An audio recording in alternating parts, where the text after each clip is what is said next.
Recorded in Chicago, Illinois with your hosts, Ken, Matt, Neal, and Jeff. This is Triviality. The cream of the crop! Hello and welcome to Triviality, the show where a lack of seriousness meets a little bit of knowledge. My name is Matt, and I will be your host today. Joined with me in the studio, as always, is Ken, Jeff, and Neal. How you doing today, fellas? Pretty good. Doing all right. Yeah? Yeah. All right. Rainy day, but, you know, we were watching some French Open finals, looking at Rafael Nadal's hamstrings, and How are those hamstrings? they're really tan and very muscular. It was mostly Neal just interrupting with YouTube videos of ball fetchers getting hurt. So Yes, yeah, there was a ball boy during the French Open. Yes, he slams into the wall Yes. and then pretends like nothing happened. Face first. consummate Was the ball professional. boy Dutch? It's all about professionalism. Kramer will always be the best ball boy for talking. So, joining us today is actually going to be one of our patrons, one of the Earliest patrons. one of our Cruiserweight champions. It's going to be Asha Ouseph. How you doing today, Asha? I'm doing good. How are you guys? Doing great. So why don't you tell us a little bit about yourself? We know you're in Louisville, and we talked a little bit before the recording about Limp Bizkit with Ken, but tell us a little bit about yourself. Well, my name is Asha. I live in Louisville. I work for the Presbyterian Church headquarters, and that's all the interesting things I can think of. None of it's really that interesting. That's like twice as long as the list I have written for myself. Yeah. So Yeah, luckily we just say we're on the show, and that's pretty much all you need to know about us. If you could sell this for us, is it Louisville? I've heard all and been chastised for saying it every different way. Louisville is fine. Who Louisville knows? is fine. Louisville if you're a Presbyterian, Louisville if you're Episcopalian. I'm not actually Presbyterian, but that's another story for, another time. That's that outsider perspective, though. That's why you're so good at your job. There you go. is that the real cause of the schism? Yeah. And I'm a pescatarian. Well, that's like me working at a coffee shop and only drinking decaf. There you go.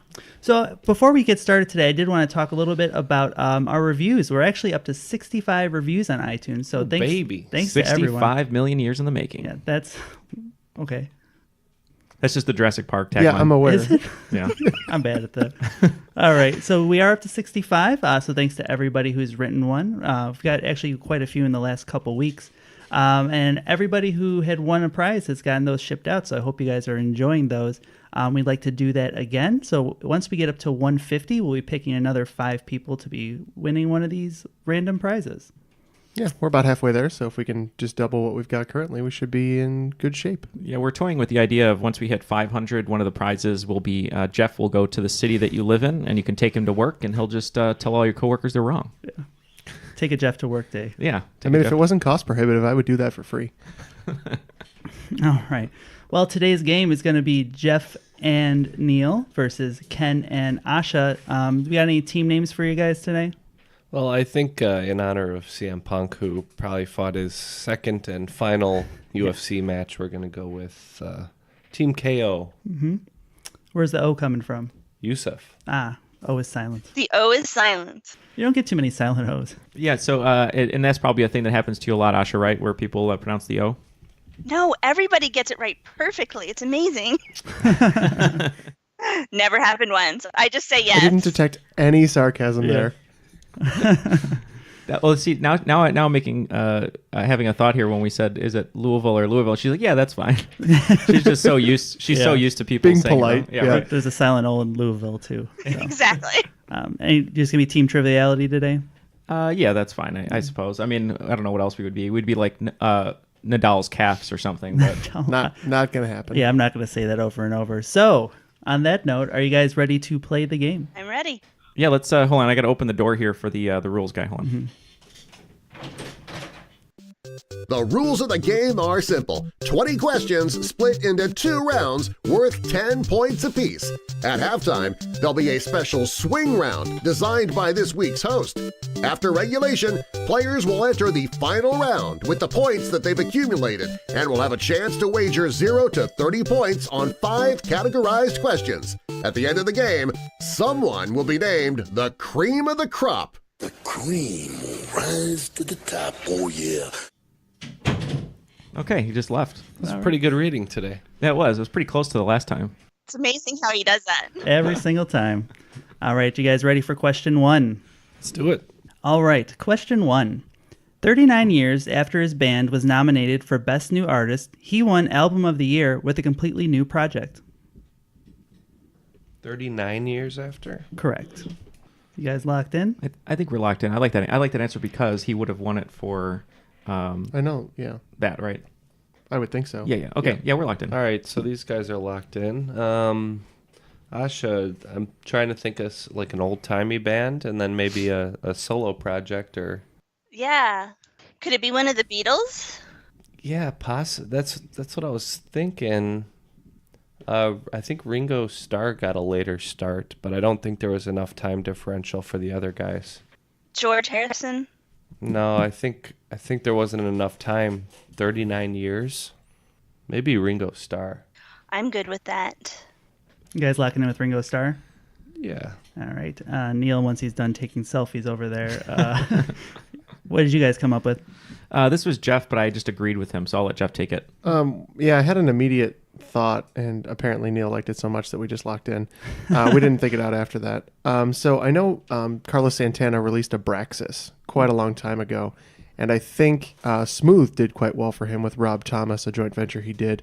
39 years, I'm not quite sure on the time frame, but that made enough sense to us, so we locked in That does with sound Carlos Santana. pretty right. A lot of those things are true. But what if I said that the win in 2009 was with Alison Krauss? Does that help anyone? No. No? So it's Robert Plant who Oh, yeah. Oh, that's right. We had that at Starbucks. We had that album of the acoustic stuff. was flying off the shelves Oh, that's right. next Okay. to a CeeLo Green Christmas, if Yeah. I recall. Big seller. Big seller. All right, so no points on question 1. Let's move on to question 2. In the classic board game, Guess Who, how many people are there to choose from? Yeah, I was thinking it's been a long time since I've played it because, I'm a grown-up. Right. Well, we have it in studio. I was thinking like maybe 21 or 28. All right, let's say we'll lock in with 28. Okay, so next to me, Neal is flipping Guess Who tiles in his head like he's playing the harp in midair. It's pretty great.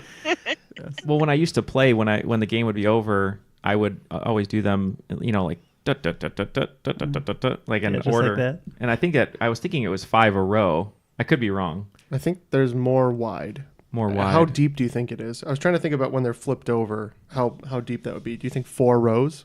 Let's say it's 3 or 4 rows of you said 8? Yeah, Okay. I could see that. What's that? I don't know if it's wide enough. That'd be 32. Okay. 32. What, do you feel better about 32 or 20? I think 20 is too low, Okay.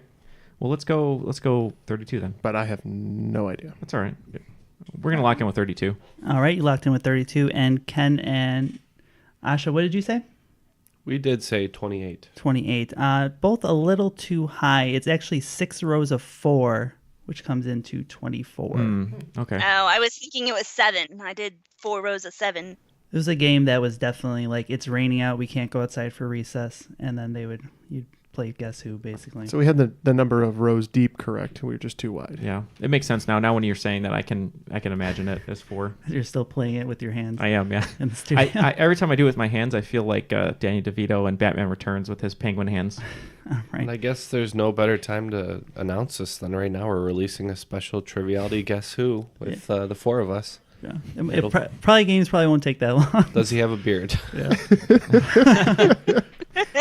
Does he wear glasses? Got him. Right. It should just be us with different disguises. Yeah, I'll actually work on that. Let's get that. Yeah. Let's get that going. It could be one of the prizes for our 150th review.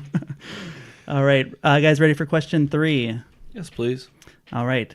Whose adventures on TV take place on the fictional island of Sodor? It's not Jack Donaghy, although he may have made a visit.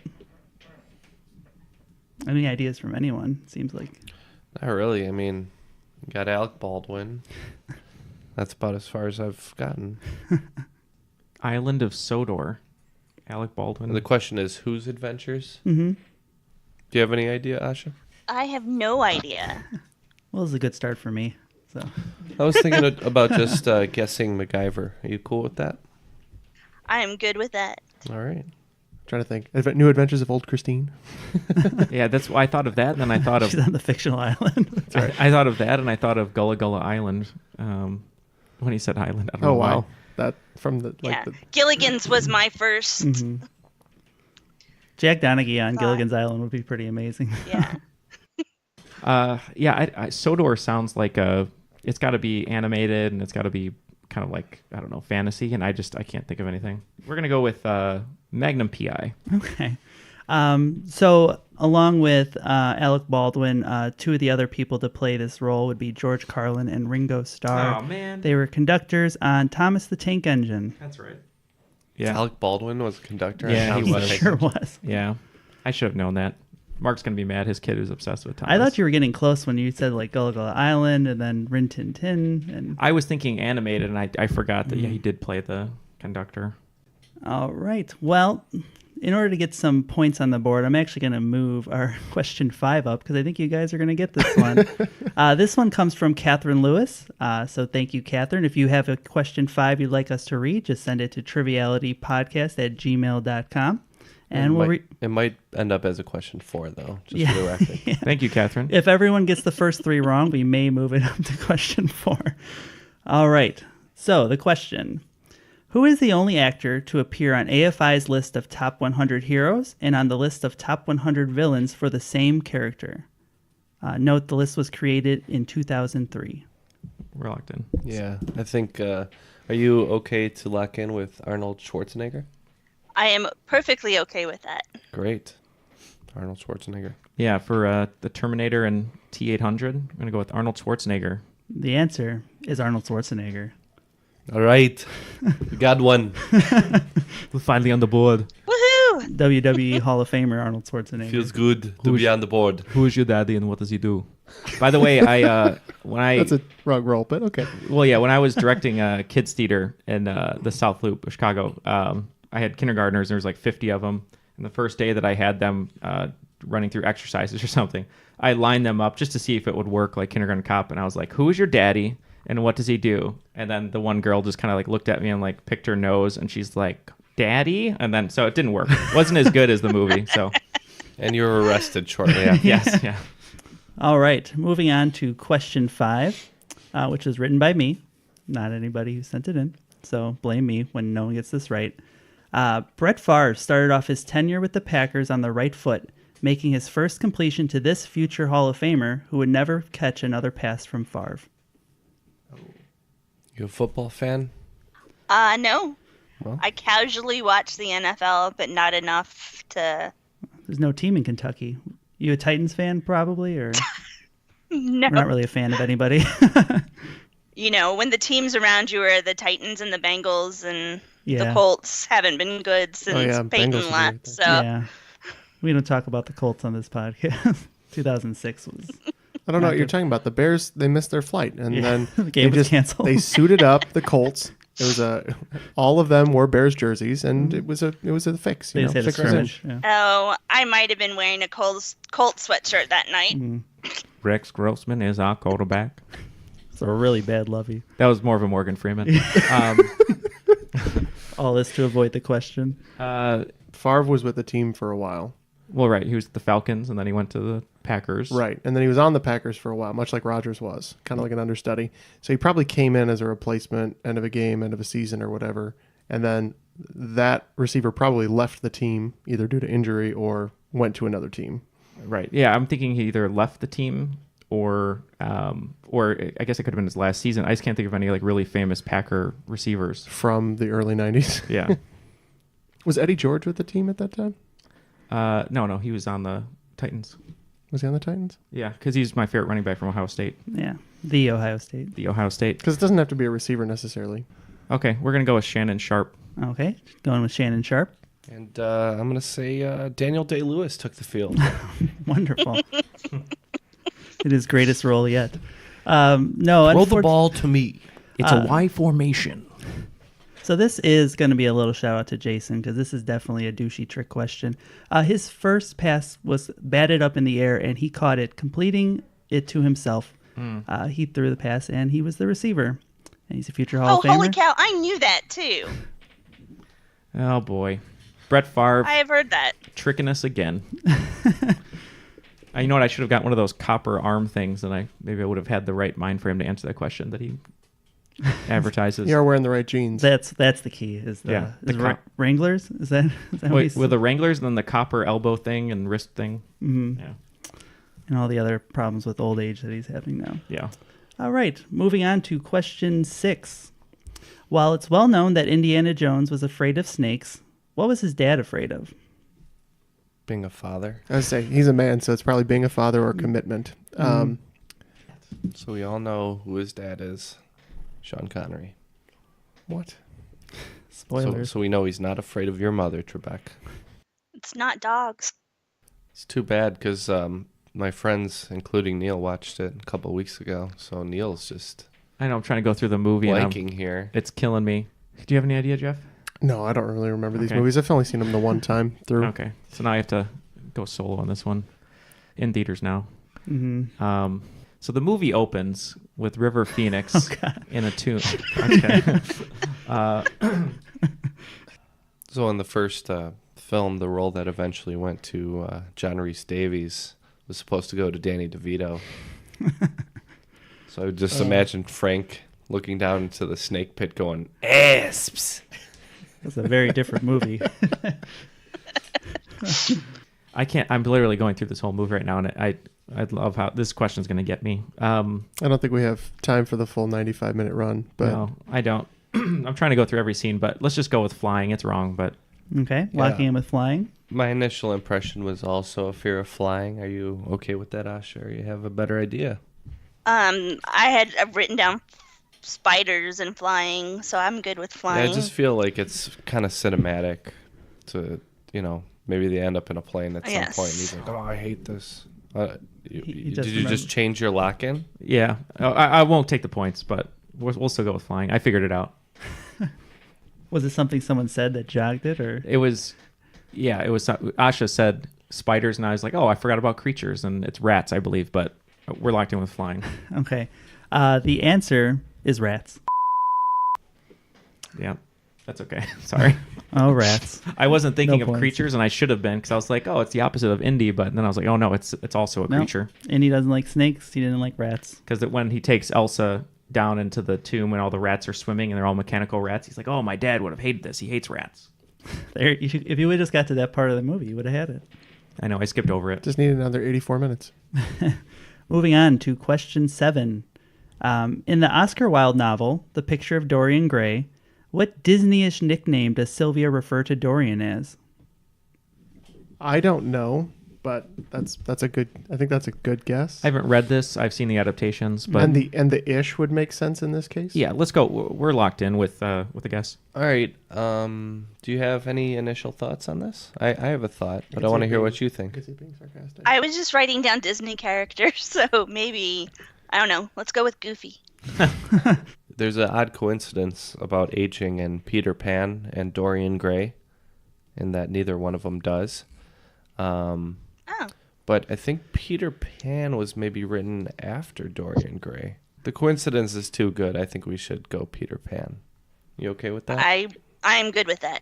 All right, locked in with Peter Pan. Team Triviality, what do you guys say? Dearly beloved, we are gathered here today in this thing called Triviality. We went with Prince. With Prince Charming. Prince, yeah. Or Prince Charming, sure. What are you going with? You just said Charming, so Prince Charming. okay.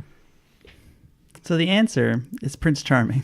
I don't know. We locked in You with Prince. wrote down Prince. I cannot, in good faith, give you points for that. I hadn't finished writing it because I thought Neal and I were on the same page, Well, but that's fine. That's what happens. Oh, you were gonna put Charming? Yeah, Oh, okay. I didn't because know that. I figured it's sarcastic. Oh, I see. Well, that's okay. We lost on 20 points there last two All right. questions. Well, then let's get a score update. It's 10 to 10. This is what happens when we haven't recorded in a long time. Yeah. Or I haven't written questions in a while. I was saving up all my hard ones for this game. Sorry, Asha. So, I'm telling you, you should have asked last week's questions. yeah. If I would have just asked them again, I think everybody would have done really well. So, Yeah. moving on to question 8. Astana is the capital of which very nice Central Asian country? We're locked in. Oh. Yeah, dum-dums. It's Borat. Yeah. All right, we're going to go with Kazakhstan. Okay, locked in with Kazakhstan. And we agree, Kazakhstan. The answer is Kazakhstan. His sister is the #1 prostitute there. Yes, in all of Kazakhstan. And it should be noted that Kazakhstan is not as it is portrayed in Borat whatsoever. I love how when that movie came out, I just remember everyone was going, very nice, like for a long time, for like 2 years. Let's do one for the road, too. Very nice. Very nice. That question is not hard. All right. It's hard. Not. Yes. Moving on to question 9. Cream de menthe, cream de cocoa, and fresh cream are the standard ingredients in this cocktail. The alternative name, the Orthoptera bomb. So I'm mildly embarrassed that that's the one that I know the answer to. What's chocolate, cream, and mint? I don't know. Delicious. I don't drink. All right. We're Locked in? Yeah. All right. I've never had one, but I think it's a grasshopper. All right. Locking in with grasshopper. What did you guys say? We went with thin mint. All right. And the answer is grasshopper. All right. Back on the board. Grasshoppers are the suborder of in the suborder of Orthoptera. Okay. And the final question in round 1.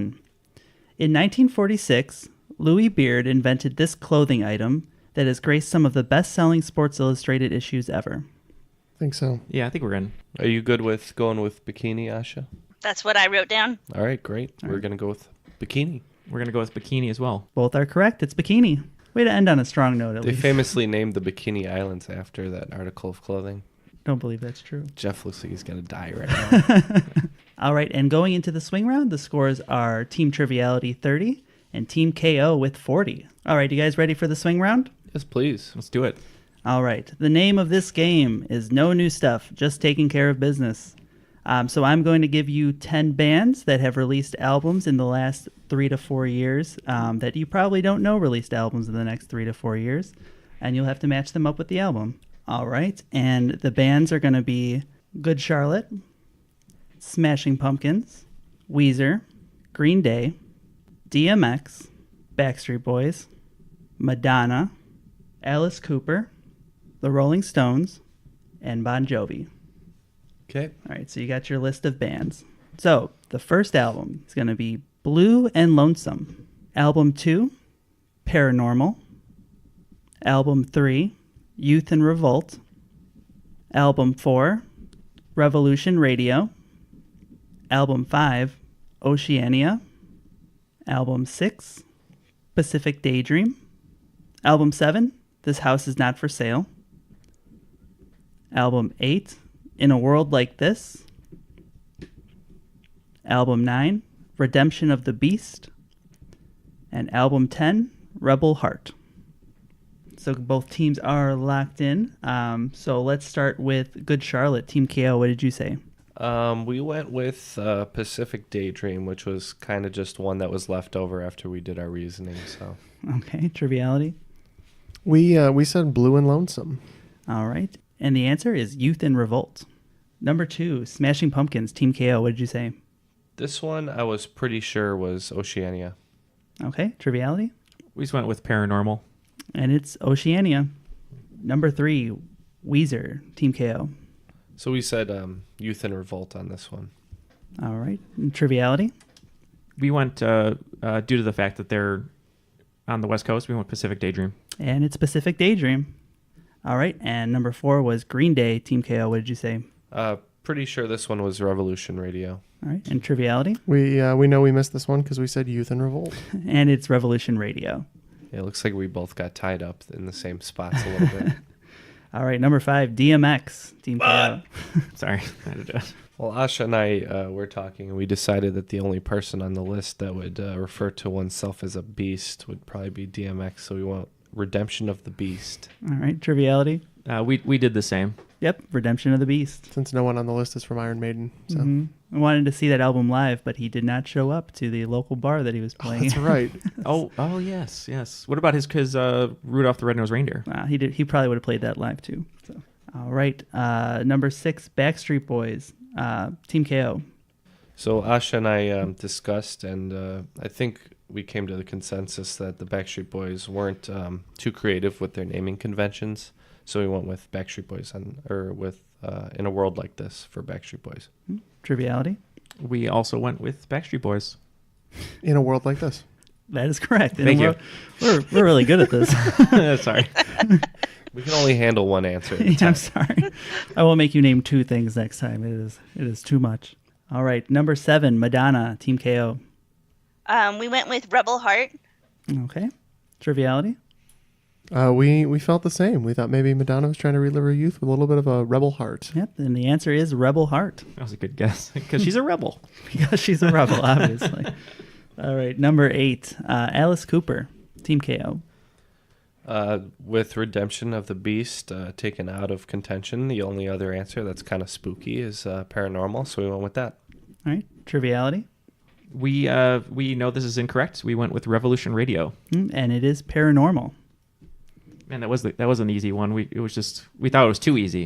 I got to throw some easy ones. This is a hard know. category. Yeah, I know. All right, question 9, Rolling Stones, Team KO. The only blues band or blues influenced band on the list, we went with Blue and Lonesome.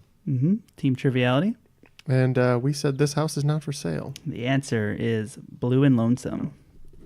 Team KO, killing it actually right now. Number 10, Bon Jovi, Team KO. As made famous by playing in the gym all the time when I'm there. Just the worst song I've ever heard probably in my whole life. This house is not for sale for Bon Jovi. Right, Team Triviality. We incorrectly guessed Oceania. And the answer is this house is not for sale. Boy, it's bad. Let's play a quick clip of that. Let's not say we did.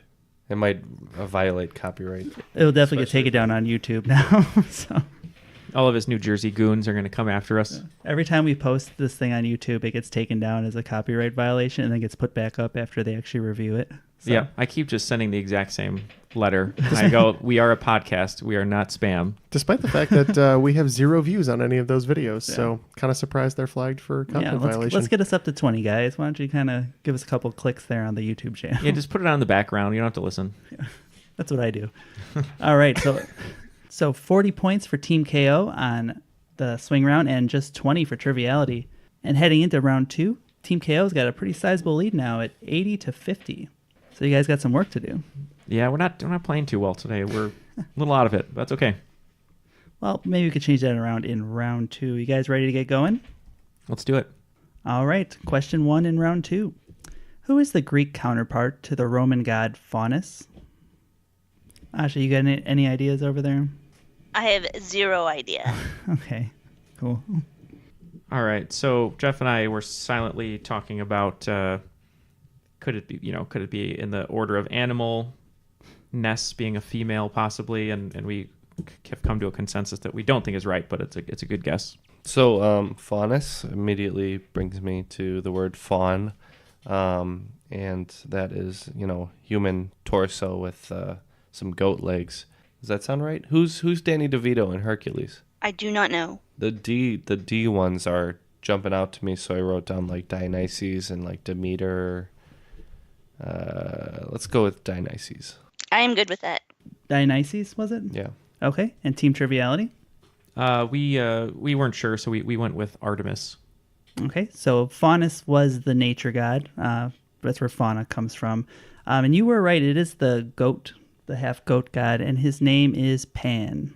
See, I was thinking about that too, due to Pan's Labyrinth, but I never remembered Pan being used in Greek mythology. But Yep, he was the god of the wild and shepherds and flocks. makes perfect sense. I would say because flora is usually for plants and fauna for animals, generally. That was definitely in my head, but didn't articulate it. All right, so no points there. Moving on to question 2. What is the name of the outer layer of the sun, which definitely makes it easier to find your beach? What's the clever clue there, Jeff? Stupid. Don't call it clever. Oh, duh. It's coronasphere. Okay, we're locked in with After you've told me. Coronasphere. I actually wrote on my page Coronis. Are you good with that, Asha? I'm good with that. All right, and you guys are both right. So the Coronasphere. I wasn't sure if you guys would know that without the beer clue, so I thought I'd throw that in there for you. Moving on to question 3. How many personality types are there according to the Myers-Briggs type indicator? We're locked in. STP, ICP, Yeah, you're an ICP, NWO. an IPA. All right, Asha, are you familiar with this categorization? I mean, I know there's like 4 you're either an introvert or a extrovert judging or perceiving. There's 4 letters, and there's, you're either 1 of 2 letters. There's more than 8. So it's any combination of those 4 letters? Yes. Neal, are you familiar with this at all? This is the thing that Captain Kirk passed, right? I believe so. The Kobayashi Maru. I know, I'm just kidding. You can take this test online or something? Yeah. Maybe I'll have to do it. I'm going to guess you're an extrovert. I think everybody is just an X somewhere on the fear and love scale. What about the loathing? Ugh. I think it has to be more than 16. It might be like 32. Okay. We'll go with 32. Neal and I had originally locked in with kind of a gut response I had to this. Redoing the math, I think I might be wrong, but obviously we locked in, so I guess we'll keep it. All right. And what did you guys lock in with? We said 16. All right. And Team KO? We went 32. I think it's 20, though. And the answer is 16. Ooh. Oh, sorry. That's okay. Yeah, so you'd be like either an ES, ET, EJ, or an I. It goes that way. There's the 8 different types, and yeah. Right. So 16. All right, moving on to question 4. Justify just won the Triple Crown on Sunday, but we're going to talk about a different kind of Triple Crown. The over-under on fewest home runs for a Triple Crown winner in baseball is set at 10. Are you taking the over or the under? So it's a 50-50 on this one. So All right, we're in. 50-50 guess. Do you want to choose? Do you know? Yeah, no, I wrote American Pharaoh on my paper because I thought that's what he was going to ask. The last Triple Crown winner. Yeah. Hey, I'm from Kentucky. I know them all. So there you go. I was thinking he might go a different way with Justified, but I thought you were going to go JT, but Fair enough. I think under. That's good. I'm good with under. We're locked in. Okay. we went with under as well. Okay, so the Triple Crown is, to win the Triple Crown, you have to lead the league in batting average, RBIs, and home runs. Usually you would think that would be a lot of home runs, but in 1878, a man named Paul Hines won the Triple Crown with just 8 home runs. Or actually, I'm sorry, 4 home runs, even less. Not a lot of home runs in that season, so the answer is under. Points for both teams. I think I understand the question, but luckily we went with under. Yeah, a question that you don't understand, you still get right. You got to feel good about that one. All right. Question 5, listener submitted question. This one is from Jason Heaton, who's actually a recent Patreon subscriber. So thank you, Jason. Was Jason was the one who wrote those character bios for us, right? oh, that were really good. Those were really, Jason, thank you so much. We're rolling on the floor laughing with those. We don't know if we'll release them. You can give us permission, but they're pretty insane, but some of them have a lot of truth to them. So great job. More than you might think. Yes. So Jason writes, what Big Ten college football team holds the record for the most losses in college football history? I'm fine with that. I was thinking it had to have been one of the bigger schools because they were around the longest, like either OSU or Michigan or not. I don't think it's Iowa. I mean, they don't like to lose in wrestling, but Yeah, it's been the strongest. They program. like to lose. They never lose in wrestling. Iowa wrestlers are amazing. I don't know. I'm fine with your answer. Okay, All right, we're good. We're good. Asha, what do you think?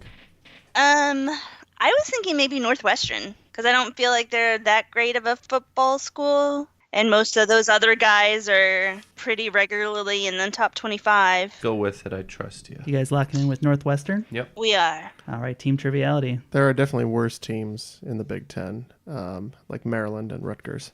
I don't know. But they haven't been in the Big Ten that long. I had them written down also. Right. I don't know if this question is necessarily for how long they've been in the Big Ten. Mm-hmm. It's not specifically Big Ten losses. It's overall losses, yeah. Yeah.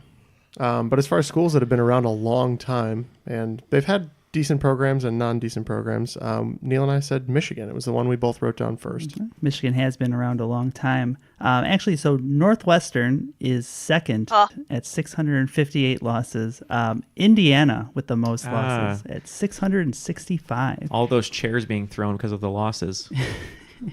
Even though it's basketball, but that's Yeah, fine. we know. Okay. It's good enough for a reference there. Bobby Knight. All right, so no points awarded there. Moving on to question 6, and I think this is a little bit more in your guys' wheelhouse. Everyone's favorite Oscar-winning movie, Crash, stars 2 actors who would go on to play the same character, but in separate movies. Name both of these actors. not seen Crash, so I'll be very little assistance here. I'm just trying to go through the movie. I haven't seen it in a long time. I'm going through everyone who's in it. This movie sucks, by the way. Most people, agree that it's probably one of the worst Oscar-winning movies of all time. I'm going to be of no help. We're going to lock in. Okay. So I wonder if Ludacris's character in Fast and the Furious was at some point played by another character from Crash. But would they have recast him? Yeah, maybe. Any chance Val Kilmer and Ben Affleck were in Crash? Oh, no. That would be very helpful. Let's just go Ludacris and Tyrese Gibson. I don't know. That sounds good. All right. Locking in with Ludacris and Tyrese Gibson. Team Triviality, what did you say? It's Michael Pena. Mm-hmm. And then I went with Ludacris. Okay. And I really enjoyed you guys struggling with this while you sip out of your Iron Man mug. Because both these characters played War Machine in the Iron Man movies. It's Don Cheadle and Terrence Howard. Oh, right. Yep. Forgot about Terrence Howard. Mm-hmm. I didn't remember that either of those guys were in that movie. Yeah. I watched Iron Man 1 recently, and I hadn't seen it before. And I was like, wait, that guy's War Machine. And it really confused me because they just replaced him. I didn't really mention No, it. but I mean in Crash, I didn't remember that yeah. either of those guys were in Crash. Yeah. I couldn't come up with one person besides Sandra Bullock that was actually in that movie when you asked the question.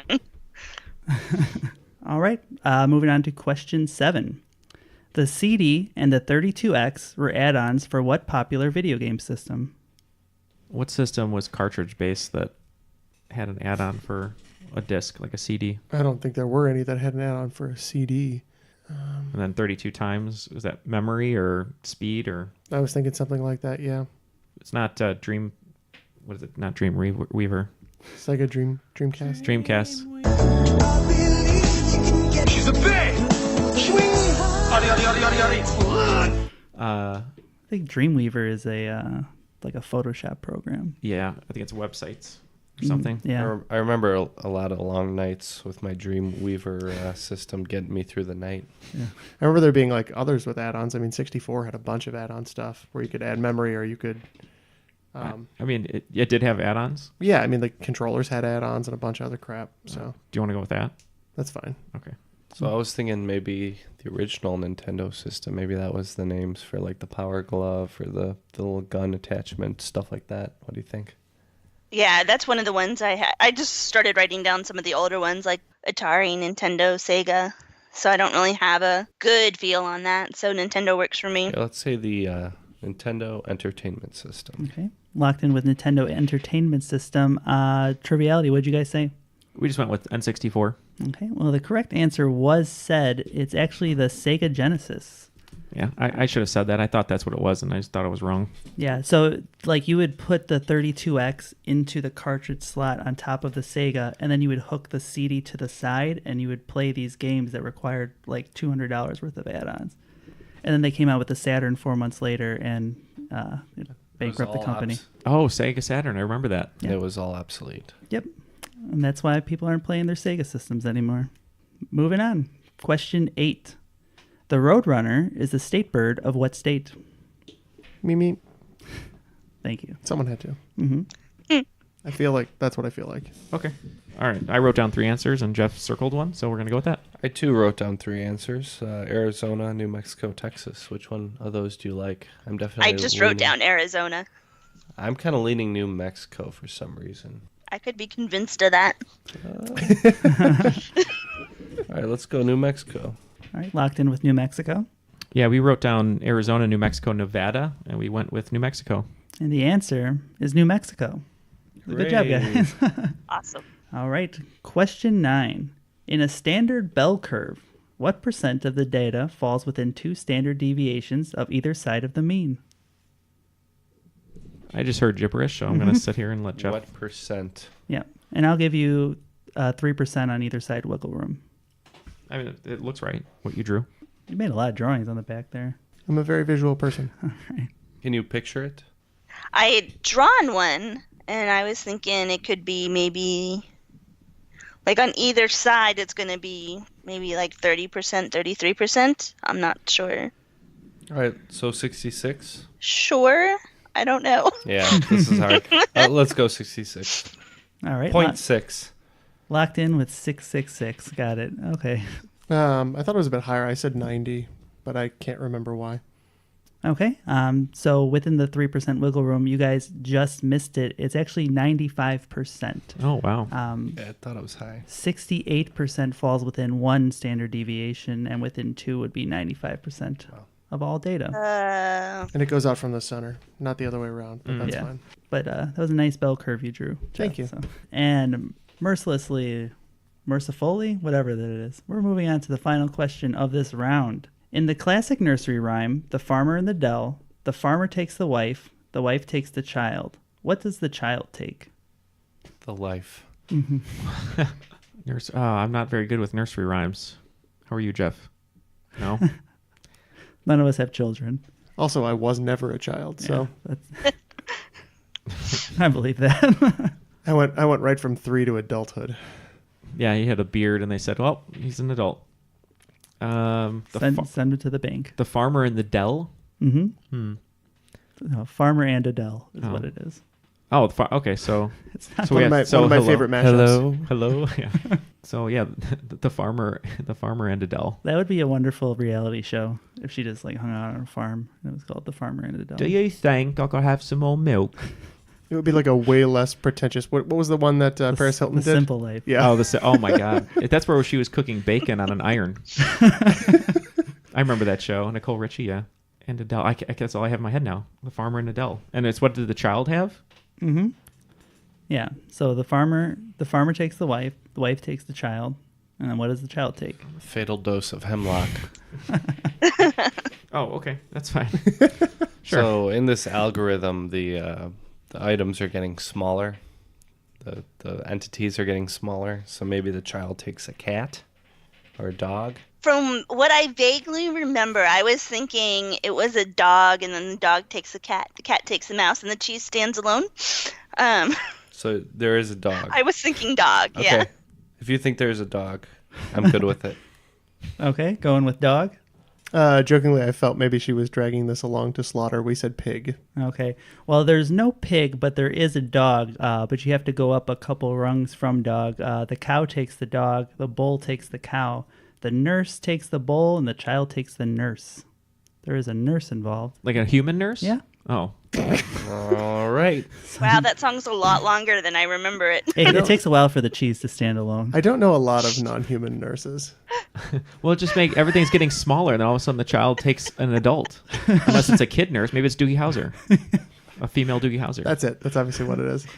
So it's Neil Patrick Harris is the answer, right? That's Yeah. what we're... Okay. And nobody had that, so 0 points there. All right, so going to the final, we have a close game. Team KO with 110, Team Triviality with 90. You guys ready for your final categories? Yes, please. Yeah. Category 1, where do I know you from? Category 2, does Bo know trivia? Category 3, wait, who's coming to dinner? Category 4, what are we looking for? And Category 5, where did he go to school? All right, all the wagers are locked in. You guys ready for the questions? Mm-hmm. Question 1, and where do I know you from? This character was originally introduced in a Season 4 episode of Perfect Strangers before moving on to star in his own show. It's a crime he didn't get to appear in more episodes. Question 2, in Does Bo Know Trivia? While Bo may know baseball, football, and various other sports, what is the one thing in the original ad that Bo doesn't know, told by a famous musician? In Wait, Who's Coming to Dinner? The 1967 classic Guess Who's Coming to Dinner was nominated for 10 Academy Awards. How many did it actually win? In What Are We Looking For? What were Jason and the Argonauts searching for? If I were an Argonaut, I would have suggested starting at Old Navy. In Where Did He Go to School? Which college has the most presidents among its alumni, and probably the most Simpson writers? All right, you may discuss. They are out of the room. All right, I know the character. So he said it would be criminal. It's criminal. Yeah, it's Carl Winslow from Family Matters. He was a cop. I think Sidney Poitier won, so it's at least one. I bet you it's just one then. I don't really know that, but I'm not sure either, but I do believe that he won for that. so I don't have any other good way to reason that one out. So that's that's my best reasoning Yeah. to make it interesting. Okay, so guess who's coming to dinner is Sidney Poitier, Katharine Hepburn, Spencer Tracy. That was when Spencer Tracy and Katharine Hepburn, another long line of movies that they did. The writer, I think, got an Oscar. So I'm going to count that as 1. I don't think it did win picture. And if it got nominated for 10, if it didn't win picture and director, I don't think it won director. 67, that would have been like a graduate area. So I think Katharine Hepburn won for that because she was old. And then she won for On Golden Pond. She won 4. I would say it's either 2 or if director won, it'd be 3. I feel like if I don't think the director won because I can't even name the director off the top of my head. Oh, fair enough. I know Katharine Hepburn. I think she won for that movie. I know the writer won because of the race relations in the movie. Or at least it would make sense to me. That's what my gut's telling me. So you're going with 2 or 3. 2 or 3. Sidney Poitier won an honorary Oscar. He won for Lilies in the Field too. Okay, we're good. Okay, both teams are locked in with their answers. So let's start with question 1. Team KO, you wagered 20. Who is that character? Carl Winslow from Family Matters. All right. Team Triviality, you wagered 15. We said the same thing. We kind of backed into it because Jeff was saying CSI, but then putting it in the 90s, he said Family Matters, and we thought that was Winslow. right. Carl Winslow. And the answer is Carl Winslow. Points for both you guys. Did we do that? Moving on. Question 2. It looks like no wager here from KO. Team Triviality wagering 15. So what doesn't Bo know? So yeah, we had no idea. We just figured musician, blues with like BB King, kind of all the B's, the alliteration. So we said Bo doesn't know blues. Okay, Team KO. Yeah, I actually like that answer better now, but we said the cello. You're right that he doesn't know blues, but he was told by legendary blues musician Bo Diddley that Bo don't know Diddley. Oh, that's funny. You'd had to be there, I think. No, that's good though. So we're kind of on the right track, I guess. Yeah, we're somewhere. All right. In question 3, about guess who's coming to dinner, Team KO, you wagered 20. How many awards did they win? We felt that it was just Sidney Poitier up there, and we went with 1. All right. Triviality? We knew that Sidney Poitier only won for Lilies in the Field, and he won an honorary Oscar. So I know he didn't win for this movie. We said 2, but it could be 3. So we said 2, though. All right. So the answer is 2. It's Katharine Hepburn and Best Original Screenplay. Best Picture that year was In the Heat of the Night. Yeah, that's right. Oh, also Poitier. Yeah. Yeah. Okay. Well Good, done, good year Neal. for him, right? Yeah. Good job, Neal. Question 4. So Team KO wagering 20. Team Triviality with 15. Team KO, what were Jason and the Argonauts looking for? I said that Old Navy is best known for fleece. So I said, I don't know, the golden fleece or the gold fleece. That sounds like something I've heard before. So I went with the golden fleece. Okay. Team Triviality? I immediately wrote down Golden Fleece because of Harry Hamlin in the movie by Ray Harryhausen. I believe they're looking for the Golden Fleece. The answer is the Golden Fleece. So good job to both teams. All right, in the final question, Team KO wagering 0, Triviality with 15, going 15 down the board there. And I should say, it seems like this is what the game is on the line for I here. believe it is. Team KO, what college did most presidents go to? With 0 points on the line, we said Yale. There's 2 that I can think of that went to Yale, both Bushes. A lot of the Harvard writers, including Conan O'Brien, and quite a few of our presidents went to Harvard. The answer is Harvard. Oh. Harvard had 7, and Yale was second with 5. All right, after tabulating those scores in a nail-biter, Team Triviality winning by the Oakland 5. It's 135 to 130. I am the cream, yeah. The cream of the crop. Good wagering. Good job, guys. I figured that was a hard game. Yeah. That was very hard. I think it's swung on the Katharine Hepburn and best screenplay. You were really close to going 3 there, weren't you? Yeah, I figured Spencer Tracy would have won, but I had more confidence that Katharine Hepburn won over Spencer Tracy. So All right. Good job. You finally pulled that movie knowledge out of finally, yeah, where you needed to. Missing the Spielberg question, yeah. Yeah. I like to ask hard Spielberg questions because when you get them wrong, you get really upset. Yeah. All right. Any final words from Asha over there? How did you enjoy the game today? I enjoyed it. Next time, let's have some easier questions for me. I'll work on That that. would be great. We'll come back and beat them next time. Yeah. Absolutely. Thanks for having me. Thanks for being a good teammate. Thanks, Asha. All right, so once again, wanted to thank our guest Asha for joining us today. And for Ken, Neal, and Jeff, my name is Matt, and that was Triviality.